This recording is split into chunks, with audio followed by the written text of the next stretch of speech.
Bismillah, assalamualaikum warahmatullahi ta'ala wabarakatuh. Allahumma salli wa sallim wa zid wa barik ala Muhammad wa ala alihi wa sahbihi wa sallama tasliman katsira.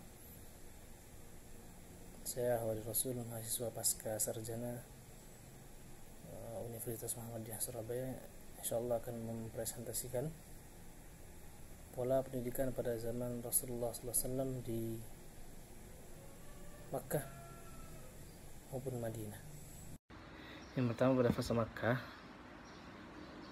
strategi dakwah yang dilakukan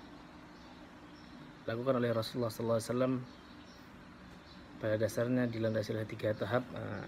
Yang pertama, secara rahasia dan perorangan terbatas selama waktu lebih kurang 3 tahun. Dan orang-orang pertama yang Rasulullah SAW ajak untuk masuk Islam adalah yang pertama Khadijah bintu Khuwailid, yaitu istri beliau sendiri, yang kemudian adalah Ali bin Abi Thalib, anak paman beliau, dan yang ketiga adalah Abu Bakar As-Siddiq, sahabat beliau, dan keempat adalah Harits ibnu Haritsah. Jadi ketika secara rahasia ini hanya terbatas sekali, dan perorangan itu pun yang sangat dekat dengan beliau, dan beliau pilih kira yang lebih dekat kepada beliau. Oke, yang kedua, tahap kedua, berdakwah atau mengajak seseorang untuk masuk Islam secara terang-terangan terbatas, hanya untuk keluarga besarnya sahaja dan masyarakat di sekitar beliau. Itu beliau lakukan ketika Allah Subhanahu wa taala berfirman, wa anzir ashiratakal aqrabin, dan berikanlah peringatan kepada keluargamu yang terdekat. Asy-Syu'ara ayat 214. Kemudian setelah turun ayat itu, beliau mengundang atau mengajak kabilah-kabilah beliau di dekat Bukit Shafa. Kemudian beliau bersabda, bagaimana menurut kalian jika aku beritahukan bahwa ada segerombolan pasukan kuda di lembah sana di belakang kalian yang ingin menyerang kalian, apakah kalian akan mempercayaiku? Maka mereka menjawab, iya, kami tidak pernah tahu dari dirimu selain kejujuran. Kemudian beliau bersabda lagi, sesungguhnya aku adalah pemberi peringatan kepada kalian akan azab yang amat pedih. Ketika Rasulullah menyampaikan kabar tadi atau bersabda demikian, maka Abu Jahal menanggapi dengan kata-kata, tabban laka ya Muhammad, alihada jama'tana, celakalah engkau wahai Muhammad, apakah hanya dengan atau apakah engkau mengumpulkan kami hanya untuk kayak gini? Maka turunlah surat Al-Masad, tabbat yada abi lahab wa tabba ma aghna anhu maluhu wa ma kasab sayasla nara dzata lahab wa imra'atuhu hammalatal hatab fi jidha hablum min masad. Kemudian tahapan yang ketiga di Makkah, yaitu tahapan untuk masyarakat luas, dan itu beliau lakukan ketika turun ayat fasda bima tu'maru wa 'arid 'anil musyrikin, maka sampaikanlah olehmu secara terang-terangan segala apa yang diperintahkan kepadamu dan berpalinglah dari orang-orang musyrik. Ketika ayat ini turun, Rasulullah SAW mendatangi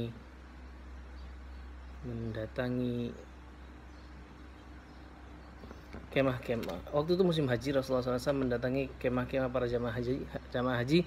Kemudian sampailah beliau pada tenda kabilah rombongan dari Yathrib, yaitu kabilah Khadraj. Dan diantara banyak-banyak kemah yang beliau sambangi, dari kabilah Khadraj lah yang paling terlihat tertarik untuk lebih antusias menerima ajakan Nabi SAW.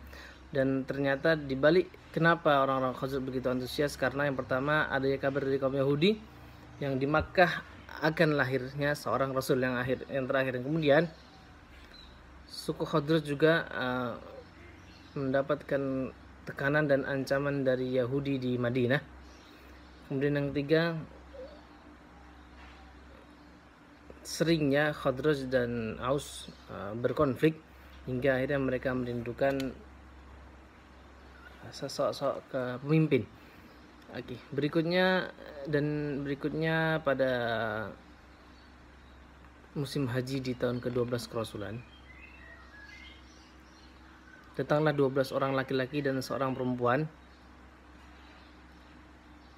berbaiat kepada Rasulullah SAW, yang dimana mereka berjanji tidak akan menyembah selain Allah, tidak akan mencuri dan tidak akan berzina, tidak akan juga membunuh anak-anak dan menjauhkan perbuatan-perbuatan keji serta fitnah, selalu taat kepada Rasulullah dalam kebenaran dan tidak akan mendurhakainya atau mengkhianatinya.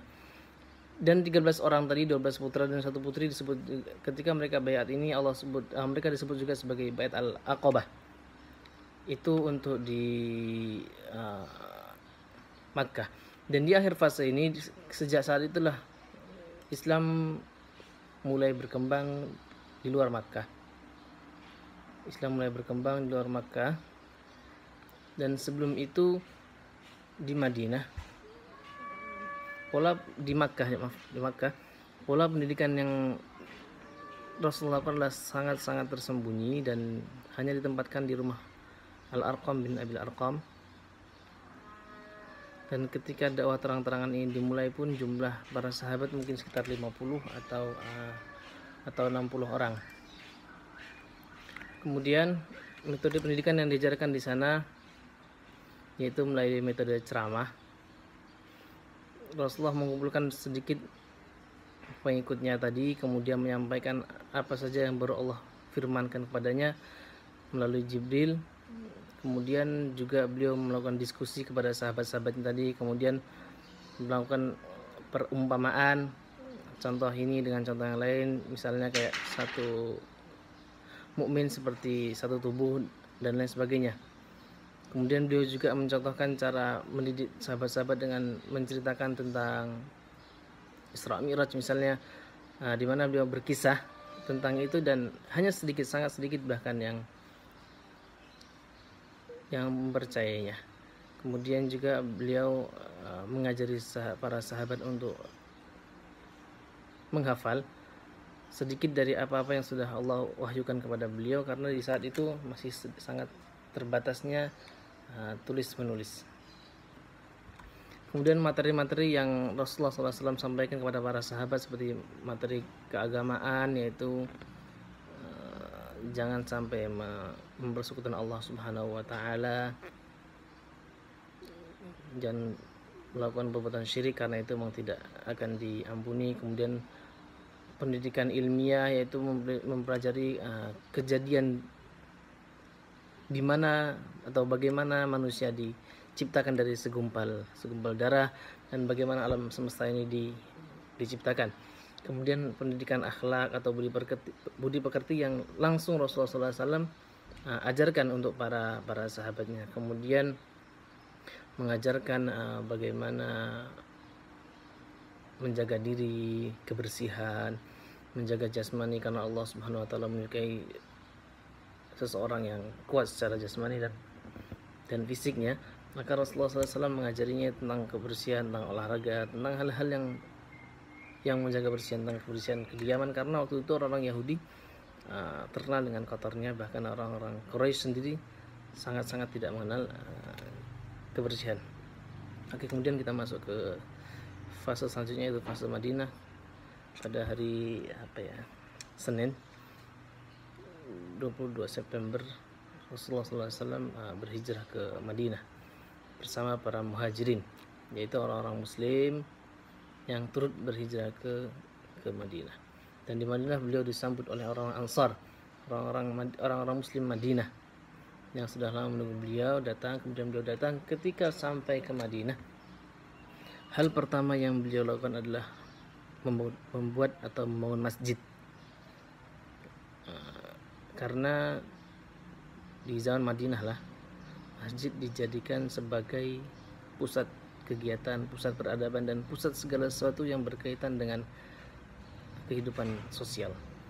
Kemudian sudah sampai di sana, agenda Rasulullah selanjutnya adalah mempersaudarakan antara muhajirin yang datang dari Makkah bersama beliau dengan para ansar atau para penolong. Ngetas Mbak. Kemudian mengajar nggih Mbak. Kemudian mempersaudarakan antara ansar itu para penolong atau orang-orang Madinah Muslim. Karena ini mempersaudarakan ini sebagai salah satu inti utama atau pertama kali yang Rasul ajarkan kepada para kaum muslimin ketika awal mula datang ke Madinah. Kemudian yang ketiga adalah membangun persaudaraan dengan para pemeluk agama lain seperti Yahudi, seperti Nasrani di sekitar Madinah tanpa harus melukai dengan fisik atau melakukan kekerasan fisik. Kemudian metode pendidikan yang Rasul lakukan ketika di Madinah itu metodenya ke modeling atau etika mulia aja, contoh keteladanan langsung dari beliau. Yang kedua, metode pengajaran graduasi atau pemantapan sesuai dengan tingkatan. Jadi setiap sahabat diajari dengan pemahaman dan sesuai dengan ketingkatan keimanan yang mereka miliki. Yang ketiga, metode situasional dan kondisional. Jadi diajari apa-apa yang berlaku saat itu dan langsung diajarkan dengan kondisi yang dibutuhkan saat itu juga. Metode selektif dan proporsional, karena setiap sahabat atau setiap jamaah beliau atau setiap umat beliau memiliki pemahaman yang berbeda. Kemudian interaktif ideologis dengan tanya jawab seperti hadis Arba'in nomor 2 itu tentang hadis Jibril. Kemudian metode cerita tentang menceritakan seperti yang sebelumnya, Isra Mi'raj atau Israiliyat atau kisah tentang nabi-nabi. Kemudian membenarkan kasus dengan sikap diam seperti ketika para sahabat dikirim untuk sholat asar dulu atau sampai tempat dulu baru sholat asar, kemudian memilih momentum yang kondisif yang terbaik untuk menyampaikan pesan-pesan kenabian tadi. Kemudian materi pendidikan yang pertama yang beliau fokuskan di pemantapan ketahuan umat yang sebelumnya sudah diajarkan di Makkah. Ini dikuatkan lagi karena beliau sudah semakin besar umatnya dan ini perlu penguatan yang lebih karena banyaknya orang-orang yang masuk dalam Islam. Yang kedua, hafalan Al-Quran. Jadi sedikit demi sedikit pelajaran dan pengajaran tadi diajarkan melalui hafalan Quran karena zaman segitu masih sangat terbatas orang yang bisa tulis menulis. Kemudian juga materi pendidikan yang lain seperti baca dan tulis. Ini sebagian sahabat ditugaskan untuk belajar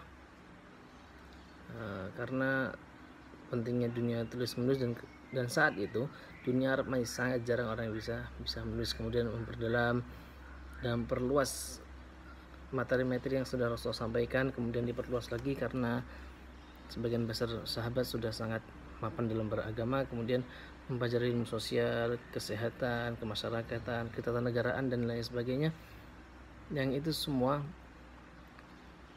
untuk mengembangkan sumber daya manusia di Madinah.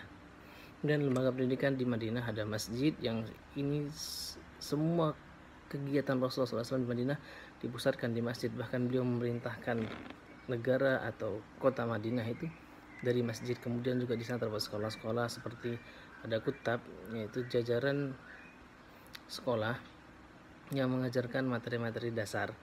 Kemudian di situ juga ada suffah, yaitu orang-orang yang belajar juga tinggal di masjid, di emperan masjid karena tidak memiliki tempat tinggal.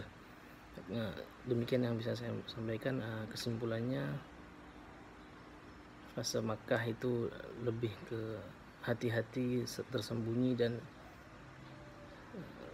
sangat-sangat berhati-hati karena agama ini baru turun dan orang-orang sangat antipati dengan ini. Kemudian ketika di Madinah, Rasulullah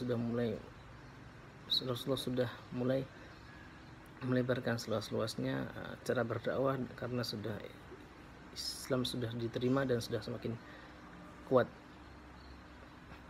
umatnya. Sedikit yang bisa saya sampaikan. Allahul muwaffiq. Assalamualaikum warahmatullahi taala wabarakatuh.